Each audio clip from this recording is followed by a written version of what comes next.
В Российской империи в число священников, как правило, входили наиболее образованные люди, имеющие призвание к просветительству, общению с людьми. Одной из таких незаурядных личностей конца XIX – начала XX веков и был священник, просветитель, рецензент, общественный деятель, патриот Христофор Зурабович Пора Джиоев. Пора Джиоев был одним из ярких представителей интеллигенции конца XIX – начала XX века. Я имею в виду, конечно, прежде всего астинской интеллигенции.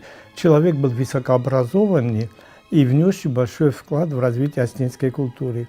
Любая фамилия может гордиться таким представителем, и не только фамилия, а и весь народ, таким представителем, как Пора Христофор Зурабович Джиоев. Помню, что моя бабушка о нем говорила, что других таких высокообразованных священников у осетин не было. Это был высокообразованный и интеллигентный человек, а чисто внешне стройный и красивый.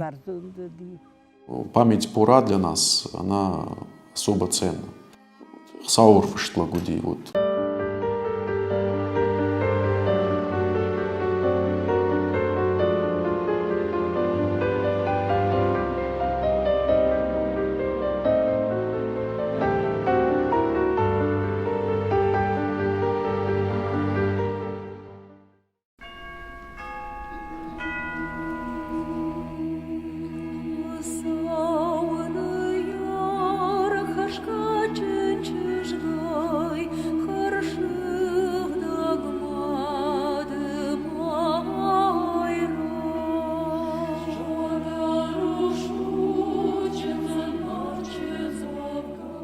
В 1873 году в селении Моргот Заузского района Южной Осетии в семье протоиерея Зураба Джиоева родился первенец – Христофор.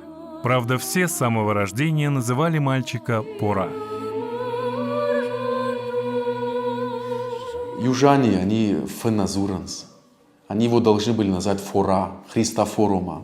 И они его назвали Пора, у них Ф в П переходит. И они говорили Пора его, они его Фора должны быть. Вот как Аксел Колиева, Алексей же был, но народ его назвал Аксол.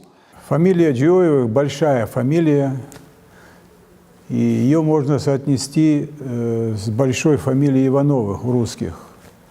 Но в каждой фамилии есть бриллианты, которые должны оставаться в века тем, что они создавали, тем, что они являлись во время своей жизни.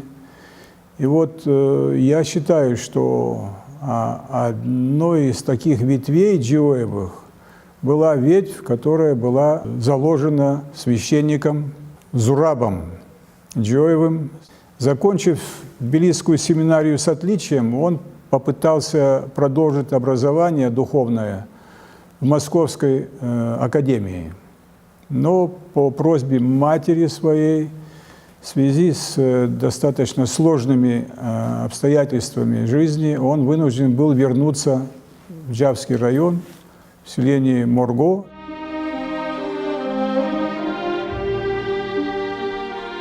Я из деревни, которая тоже рядом, поэтому с детства я про эту семью слышал. Больше я обычно слышал, и у нас в деревне говорили об отце Зурабе, который в народе называли Благочи.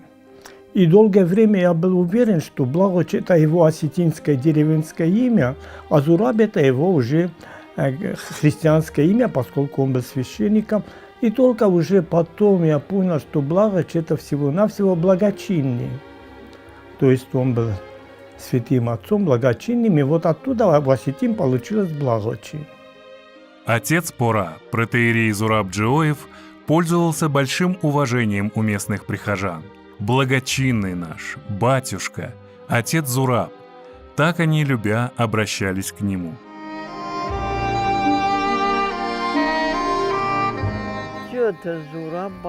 Зураб Джиоев открыл школу в Дзаве.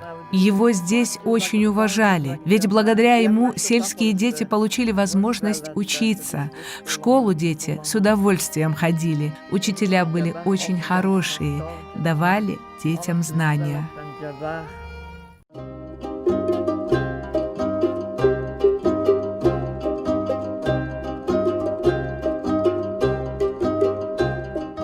Многодетной была семья Зураба Мирмановича. Вместе с супругой Кетыван Бегларовной они воспитали 3 сыновей и 7 дочерей.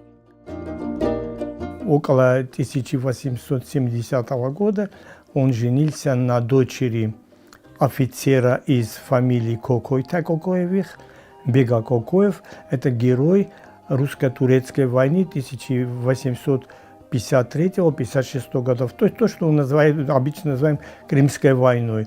Но это на Кавказском, то есть на турецком фронте он воевал. И вообще у нас эта семья, этот род считался очень таким уважаемым. На моей памяти там жили еще 2 брата, Бешер и Володя. И это вот единственный случай, который я еще помню, когда 2 брата жили неразделенной семьей. И сегодня вот хранителем Джерите Колдем, то есть вот их очага является Света, которая живет там в морге.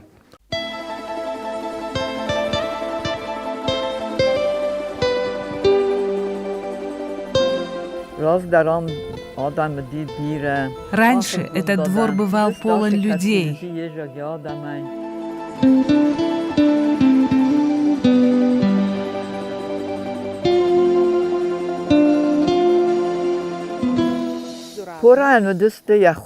Сестры Пора и их дети очень любили здесь отдыхать. Всегда уезжали обратно в город с большим сожалением.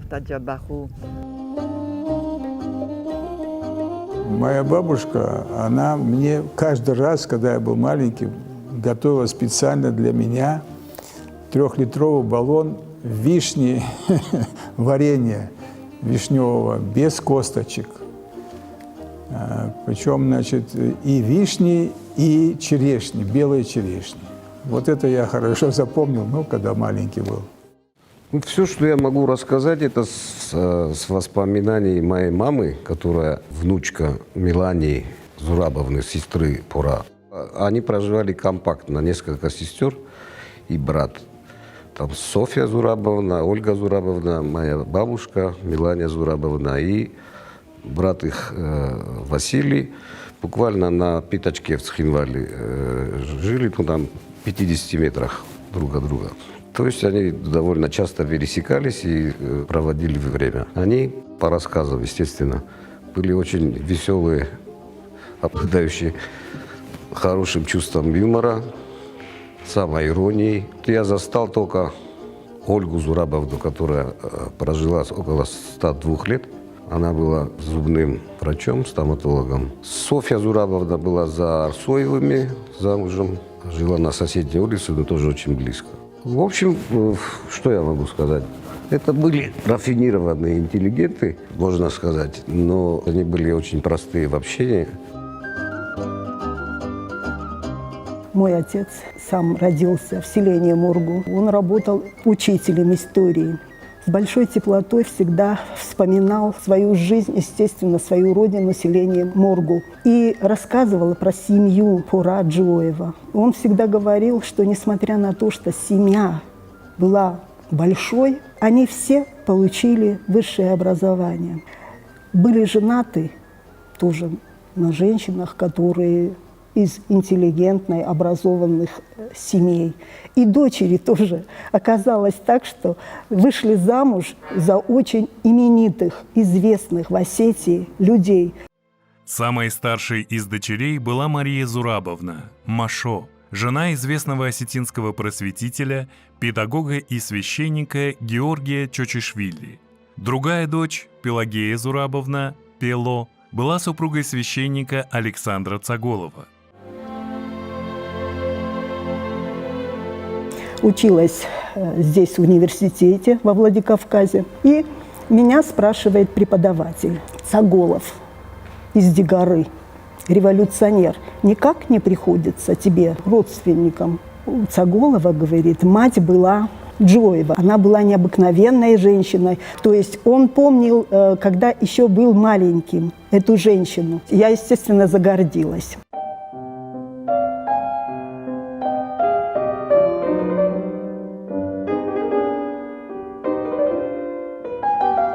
Дигалия, вы знаете, музей, это дом 1902 года постройки. Семья интеллигентностью отличалась.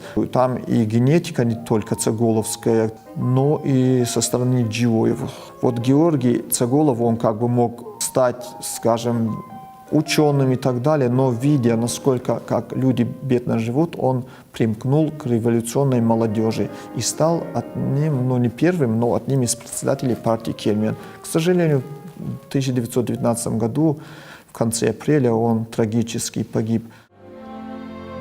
Николай Александрович Цеголов, младший брат Георгия Цеголова, он был одним из величайших советских экономистов. Дочь Мелания Зурабовна вышла замуж за известного ученого-литературоведа, публициста и просветителя Александра Тибилова. Яркой личностью своего времени был и Николай Зурабович Джоев. Джоев Николай Зурабович, родной брат Пора Джоева, педагог по образованию, был женат на Вере Сергеевне Газдановой, родной тете Гайто Газданова, выпускница бестужевских курсов в Петербурге. По воспоминаниям тифлисских осетин, он также был организатором осетинских вечерних школ и курсов в Тифлисском народном университете. Кроме того, Николай Зурабович занимался политикой. Его волновали вопросы, которые и сейчас не теряют своей актуальности. Например, он всемирно способствовал пропаганде и утверждению идеи объединения Северной и Южной Осетии. При его непосредственном участии южные осетины в 20-х годах переселялись в селение Нагир и Сунжу. Все очень видные представители осетинской культуры оставили в разных сферах осетинской культуры довольно значительный след. В частности, его брат Уаса, Василий Зурабович Уаса, был известным даже в советское время адвокатом, один из первых заслуженных адвокатов в республике тогдашней. И о нем вот даже я в детстве чаще слышал, допустим, чем о Пора. Да, их в семье было 10 детей. 2 младшие дочери были близнецы. Одна из них, Софья Зурабовна, была моей учительницей. Я часто вспоминаю ее. Она была очень грамотным педагогом, а ее дочь Фатима преподавала у нас историю. В 1884 году Пора успешно окончил Дзаускую начальную школу и поступил в Тбилисскую духовную семинарию. Изучение богословских дисциплин и духовная жизнь под руководством опытных наставников привели к тому, что Пора решил учиться дальше. И в 1894 году, после окончания духовной семинарии, стал студентом Киевской духовной академии.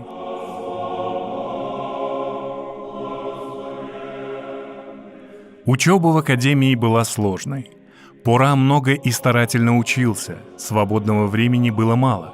Молодой человек много читал, вместе с другими студентами участвовал в богослужениях, послушаниях, паломничествах. Здесь тоже, наверное, стремление Пора идти выше, и причем он заканчивает академию, еще не будучи священником. То есть он берет высшую планку духовного образования, но при этом он еще не принял священный сан. Священный сан он, получается, хронологически позже принимает.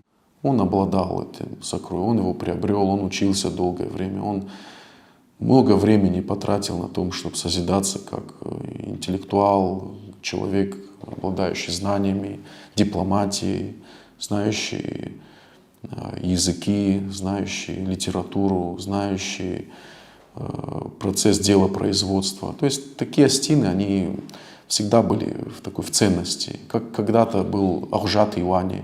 И вот тоже, точно так же его единокровный народ выбирал для того, чтобы делегировать, разрешать какие-то вопросы перед властью. В 1897 году, получив диплом с отличием, Пора Джиоев был направлен в Ереванскую мужскую гимназию. Позже, в 1899 году, переехал в Тифлис и стал работать в первой мужской гимназии. Одновременно служил в Сионском соборе, где вел службу на русском языке.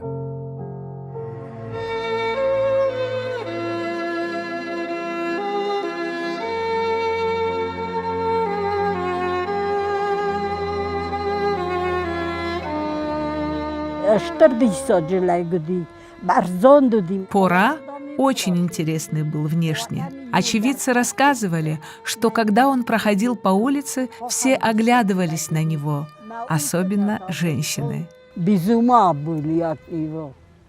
Известен примечательный факт. Когда в 1913 году Николай II посетил Тифлис, именно Пора Джиоеву выпала честь встречать монарха в главном храме Грузии.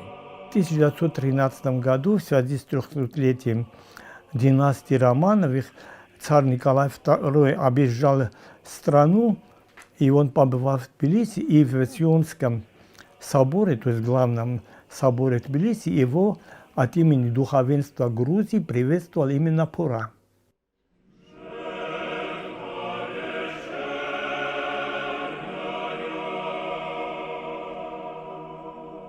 У многих вопрос, почему императора встречал какой-то штатный клирик, преподаватель закона Божьего мужской гимназии. Почему именно Пора? Почему отец Христофор? Есть мнение, что на тот момент, возможно, из собора кафедрального он был самый образованный. Это был все-таки выпускник, академист. Если мы видим его фотографию, вместе с крестом у него прикреплен академический знак. Это знак кандидата богословия, то есть до сих пор он вручается. И отец Христофор, он отличник учебы, естественно, обладатель особым таким навыком словесности, проповеди. Может, его выставили вперед как человека, способного грамотно, четко, с поставленной речью встретить такую императорскую процессию. Христофор, он всегда в первых рядах.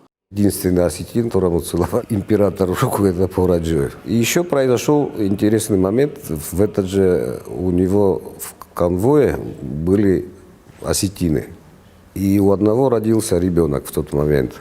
И Пора попросил Николая II стать крестным этого ребенка. Тот с радостью согласился. Естественно, его тоже нарекли Николаем в честь крестного отца. И им подарил император серебряный крестик и рубль серебряный, который их семейной реликвией является. А в Цхинвале есть председатель союза журналистов Батик Харебов, Батрас. Вот этот Николай Кургосов, его дядя.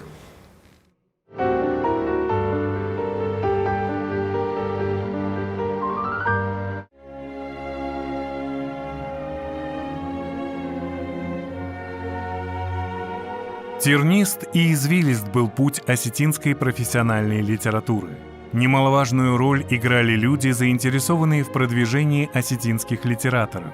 Подвижником в деле становления и последующего развития осетинской литературы и публицистики был в свое время и Христофор Зурабович Джиоев.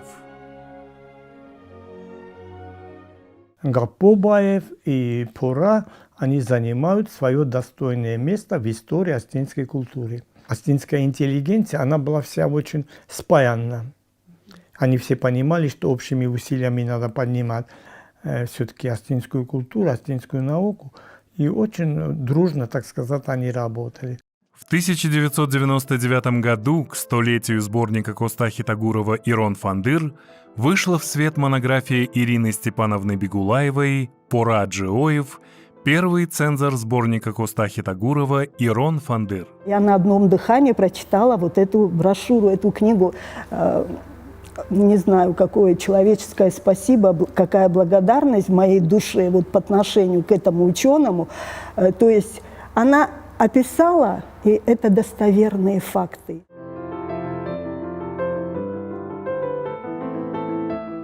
В Центральном государственном историческом архиве Грузии хранятся документальные материалы, позволяющие проследить историю издания Ирон Фандыр. Рапорты, отзывы, рецензии Пора Джиоева о рукописи сборника, бумаги цензурного комитета, штаба Кавказского военного округа, тифлисского губернатора, письма Гапобаева, наконец, доносы недоброжелателей Коста.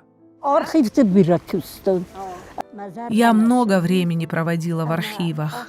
Мне очень нравилась эта работа. В Тбилиси я побывала в 2 исторических архивах, и весь материал, который нашла про Пора, я скопировала. А еще я была восхищена его почерком. Он так красиво писал. Вот эти бумаги, все его рапорты, отзывы по стихам Коста составлены очень грамотно. Он обращал внимание на каждую мелочь. Итак, в 1898 году Коста передал своему другу, присяжному поверенному Георгию Гапобаеву, сборник Ирон Фандыр для последующего его издания. Люблю я целый мир, люблю людей бесспорно, люблю беспомощных, обиженных, сирот.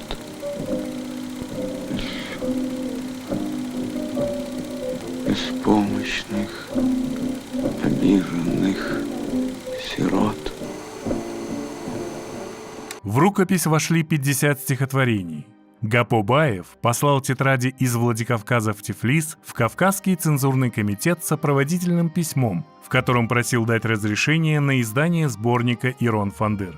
В Кавказском цензурном комитете не нашлось человека, владевшего осетинским языком. От 12 сентября 1898 года.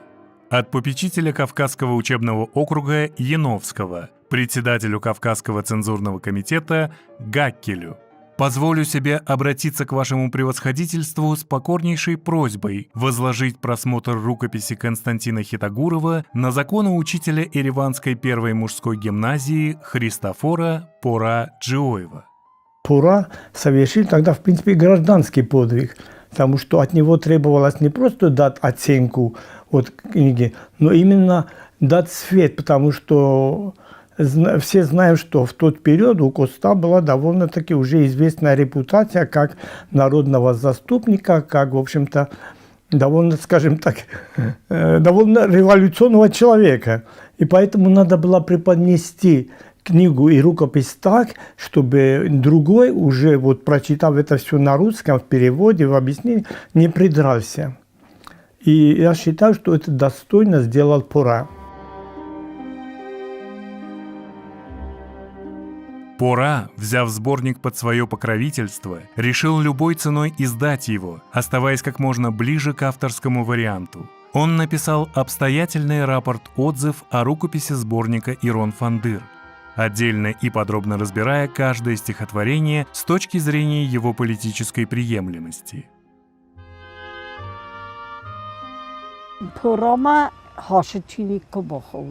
Получив рукопись и прочитав стихотворение Коста, Пора сразу понял, с явлением какого масштаба столкнулся. Никогда ранее в остинской литературе не появлялись произведения такой художественной ценности, написанные с таким талантом и болью за родной народ, за родную землю. И Пора решил, что книгу надо выпустить во что бы то ни стало. Вот мы его читаем, рапорты, какой у него замечательный слог, как он владеет русским языком того времени, эпистолярный вот это его язык и почерк, говорит о том, что у него очень высокий уровень был образования. То есть человек в семинарских, академических библиотеках был уже ознакомлен со всей мировой литературой, художественной, светской. И он понимал ценность этого всего. И он понимал, что в его народе единокровном этого нету. Рапорт от 25 октября 1898 года. Мною был тщательно просмотрен припровожденный ко мне рукописный сборник стихов «Ирон Фандер». Часть стихотворений, вошедших в состав этого сборника, представляет буквальный перевод некоторых русских стихотворений. Приводим их названия. «Дуахалона» – «Два ворона», «Уашак» – «Петушок», «Циу ама шевалатта» – «Пойманная птичка», «Халон ама руваш» – «Ворона и лисица» и так далее. Мы считаем совершенно лишним представлять по поводу этих стихотворений свое личное мнение. Что же касается оригинальных стихотворений, то лишь стихотворение «Ажар» «Спой» кажется нам несколько сомнительным в цензурном отношении. Пора Джиоев не мог из-за одного стихотворения не подписать весь сборник. В этом вопросе он проявил гибкость и пошел на компромисс, выделив «Ажар» для того, чтобы дело решилось в пользу издания сборника. Позже Пора писал Гапобаеву: «Мне хотелось заручиться доверием попечителя и цензурного комитета. Не для себя, конечно, а для дела, чтобы и на будущее осетинские рукописи направлялись ко мне». В итоге Кавказский цензурный комитет на основании рецензии Христофора Джиоева переслал разрешение на публикацию сборника «Ирон Фандер» издателю Гапобаеву во Владикавказ. Пора был огромный круг общения. Он хорошо знал систему, он хорошо знал политическое положение своего времени. И он стал неким грамматфотом. Я вот читаю его рапорты, его переписку с Гапо, например. Это нужно быть очень сильным человеком, очень обладателем сильного характера и обладателем смелости такой. Ну, кто на себя такой бы взял еще?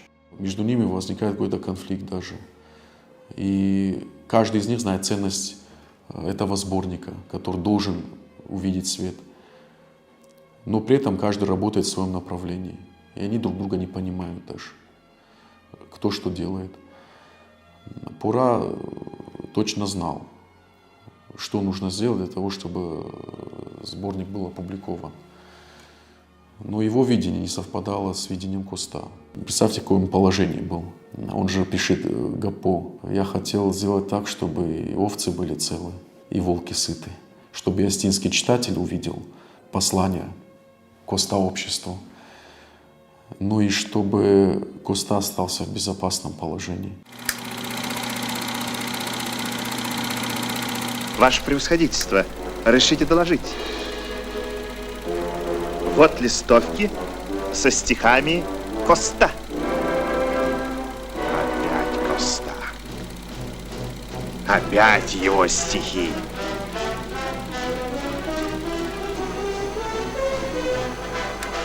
Выслать немедленно!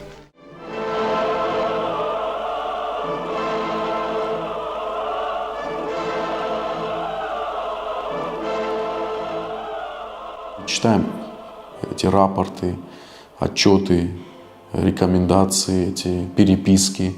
С какой войной встретилось вот это направление, под каким сопротивлением оказалась эта работа.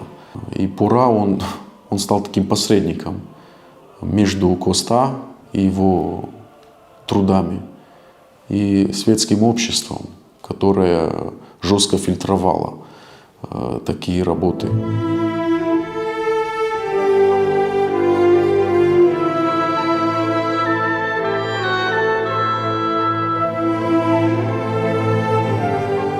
В периодической печати тех лет появлялись статьи Коста Хитагурова с критикой деятельности правительственных чиновников. Невыносимое положение народа раскрывается и в большинстве его стихотворений.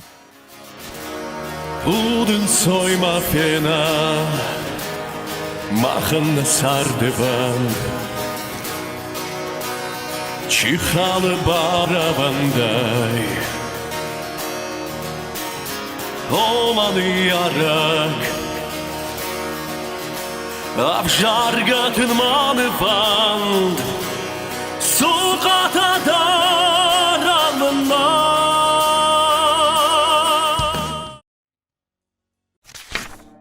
От 5 марта 1899 года от начальника Терской области генерал-лейтенанта Каханова председателю Кавказского цензурного комитета Гаккелю.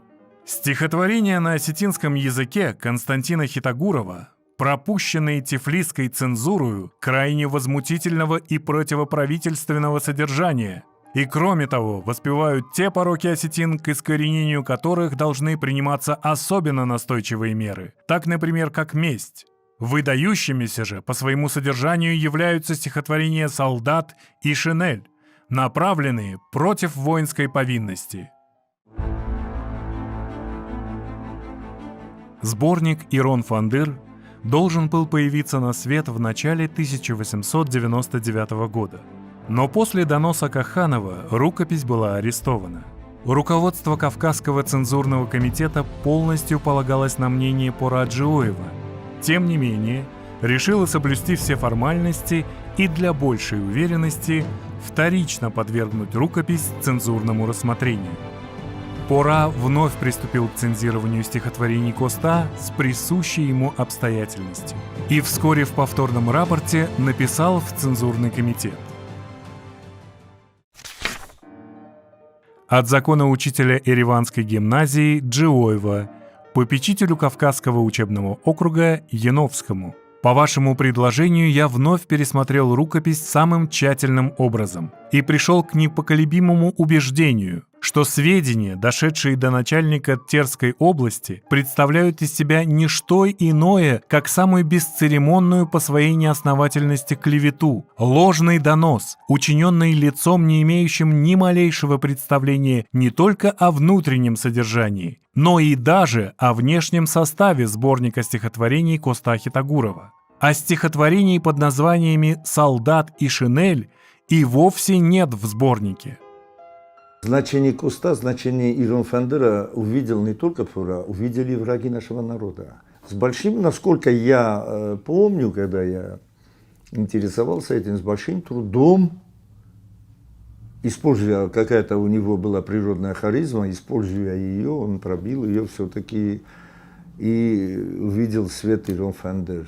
В результате в Кавказском цензурном комитете не подвергли сомнению ни компетентность Пора Джиоева как цензора, ни его преданность и честность как человека, находящегося на государственной службе, и после долгих проволочек и вопреки настойчивым усилиям военных кавказской администрации препятствовать изданию сборника, Ирон Фандыр наконец-то был разрешен к печатанию.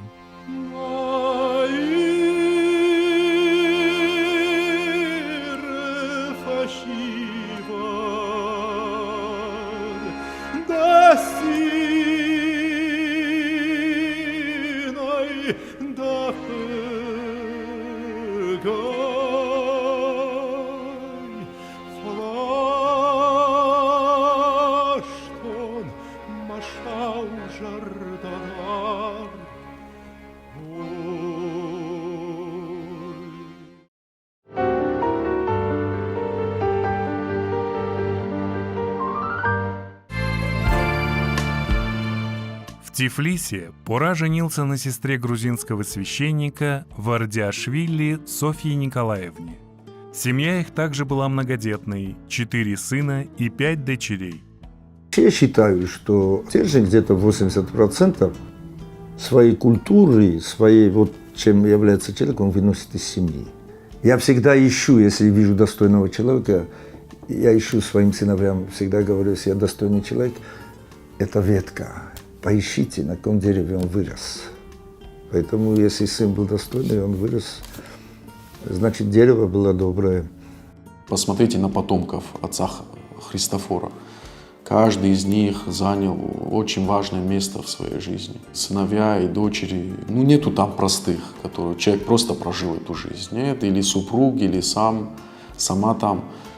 Они какой-то значимый вклад дали своему народу, государству, науке, медицине. Там. И это как так их воспитали, как им дали такой богатый такой вот потенциал, который они приумножали потом. Одна из его дочерей была, например, замужем за известным осетинским писателем Кулота Сико.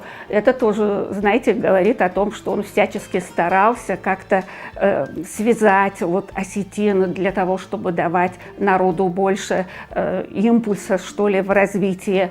В Цхинвале проживали не все, часть были жителями Южной Осетии, тогда области автономные, часть жила в Тбилиси.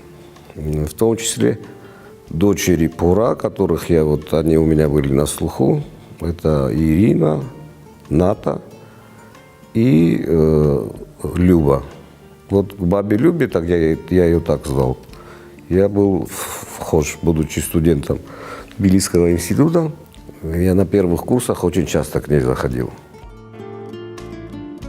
Занимаясь историей Великой Отечественной войны, изучаю подвиги наших земляков. В 2021 году вышла книга «Герой без золотых звезд». Эта книга посвящена нашим землякам, кто был представлен к званию Героя Советского Союза и к награждению орденом славы первой степени, но не получили свои награды. Вместо них они получили другие.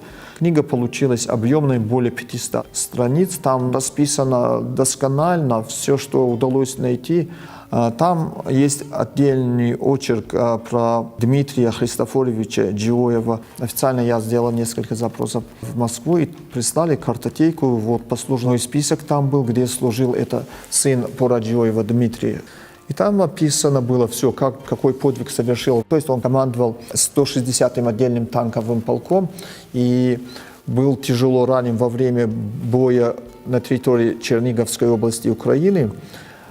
Умер в госпитале, там станция Бахмач, и он сам пошел в атаку, там танковый полк, и там тяжелые бои развернулись, потому что это было осенью 1943 года, форсирование Днепра, которое считается не одним даже, а крупнейшей операцией Великой Отечественной войны. Подчеркну, что 8 осетин там за форсирование Днепра получили звание Героя Советского Союза.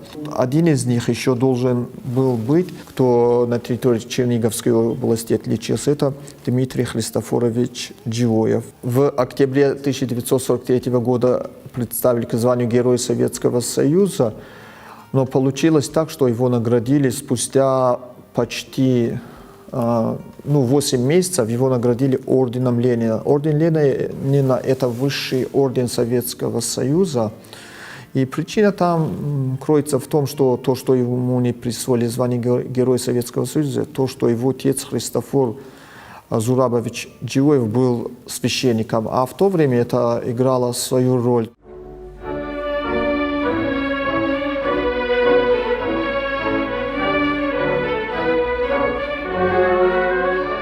Джиоев Георгий Христофорович, сын Пора Джиоева, был известным баритоном, учился в Ленинградской консерватории, закончил, преподавал там же. Позже, в 1940 году, заведовал осетинской студией в Московской консерватории. Был известен как первый исполнитель роли Чермена в опере «Долидзе Чермен». Когда началась Великая Отечественная война, добровольцем ушел на фронт. Был командиром минометного взвода. 4 октября 1941 года сержант Джиоев Георгий Христофорович, попав в окружение немцев, подорвал себя и врагов связкой гранат. Третий сын был инженером, он долго жил в Тбилиси. И представители этого рода, я повторяю, тоже в разных сферах оставили свой след. В частности, племянник Пора, Тотербек, был заслуженным инженером Советского Союза, возглавлял долгое время различные шахтоуправления в Донбассе, несколько лет возглавлял Квайсинское рудоуправление. Так что в разных сферах они оставили свой глубокий след. В начале 20 века в Тифлисе культурная жизнь осетин была мало интересна. В городе не было осетинских школ, не издавались печатные издания на осетинском языке. Было ясно, что нужен центр, вокруг которого бы сплотилась осетинская диаспора Тифлиса. В 1906 году собранием осетин было решено образовать Осетинское издательское общество. Поначалу губернские власти в Тифлисе санкционировали данное решение. И только через год состоялись выборы редакционной комиссии. По уставу они имели право выпускать книги, газеты. И в 1907 году вышла первая газета на осетинском языке «Нокцар». Газета выходила 2 раза в неделю. В ней печатались произведения Коста Хитагурова, Сика и Цомака Гадиевых, других осетинских авторов, а также переводная литература. Вскоре при Осетинском издательском обществе был организован любительский драматический кружок. Первые спектакли были по пьесам осетинского драматурга Елбыждако Бритаева «Варашедзау», побывавший в России, и «Худинаджа Баштемалат» «Лучше смерть, чем позор». Весь сбор со спектаклей был передан в фонд помощи молодым осетинам, поступавшим в вузы России и Кавказа. Из воспоминаний Инала Собиева, одного из активных деятелей Осетинского издательского общества в Тифлисе. Первым председателем Осетинского издательского общества был избран Христофор Пора Джиоев, а также он был цензором всех литературных и периодических изданий на осетинском языке, где бы они ни издавались. Это обстоятельство выгодно отражалось на положении издательского общества и литературы на осетинском языке. Он часто прибегал ко всевозможным ухищрениям и проталкивал в печать издания. Пора аккуратно собирал нас на читку произведений, поступавших к нему из цензурного комитета. Через нашу читку прошли 2 сестры, Хашби и Прометей Елбыждако Бритаева, поразившие нас своей художественностью. Он собирает людей, он общается с интеллигенцией, причем это Тифлис, это не Осетия, это Грузия. И они там организовывают вот эту такую общину настинскую, которая объединяется за счет вот такой вот деятельности. Это издательское такое дело, это литература, это неформальное общение и вот деятельность драм-кружка. То есть на этой базе можно было, видимо, объединять Осетин Тифлиса в то время.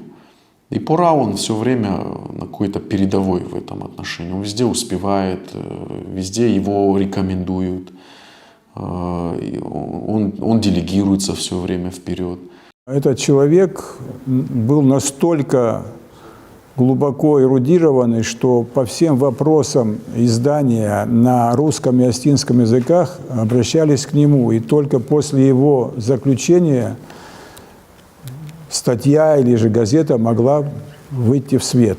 Мне прежде всего хочется сказать о его внимании к судьбам и к развитию своего родного народа. Он очень старался, и это не каждый способен на такое.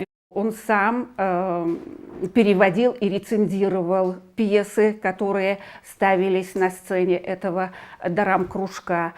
Кроме того, он был рецензентом, выходящей в Тифлисе в 1910 году такого журнала осетинского, как «Эфсир». Журнал выходил под редакцией Арсена Куцоева, нашего знаменитого и очень любимого писателя, а также Хуретен «Луч солнца», который издавался в 1912 году уже в Петербурге, а редактором там был известнейший осетинский драматург Бретьоте Елбыждако.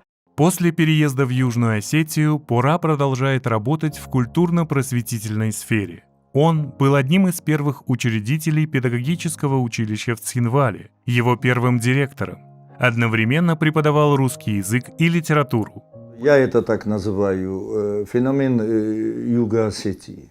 Я считаю, что корнем этого феномена является массовое элитное образование цхинвальцев. Я имею в виду школы. И там как раз Пора, Христофор Джиоев, он был одним из организаторов, главным организатором. И он как раз выпускал поколение вот тех моей матери. Она 41 год проработала учителем физики. Поколение ихнее, которых отобрали чьим-то мудрым приказом. В деревнях их собрали не по знакомству, а по талантам. И вот они составили в школах они создали те школы, которые мне, пока я в них учился, казались обычными советскими школами. И только оказавшись в Московском университете на факультете механико-математическом, я понял, что я учился в элитной школе. И второе понял, что в Цхинвале все школы были элитные. И вот эти школы, вот эти педагоги, это плод вот того создания, к чему приложил руку причастен Джиоте Христофор Пора.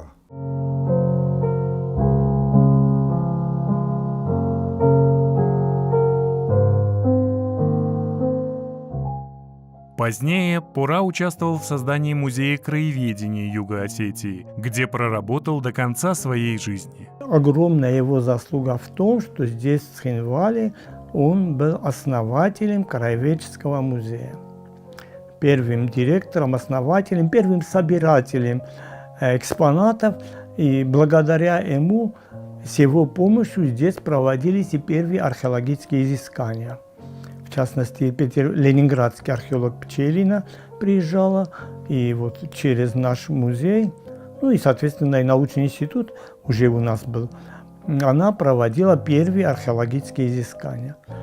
Да, он уже в новое время служил новому государству, своему обществу, своему народу. Он нес все-таки этот потенциал просвещения до конца. Сколько еще мог, он этим занимался. Умер Пора Джиоев в 1935 году. Похоронен в Тбилиси на Кукийском кладбище. Это кладбище является, можно сказать, семейным. Здесь похоронены Зураб Мирманович Джиоев, супруга Пора Софья Николаевна, дочь Вера, ближайшие родственники.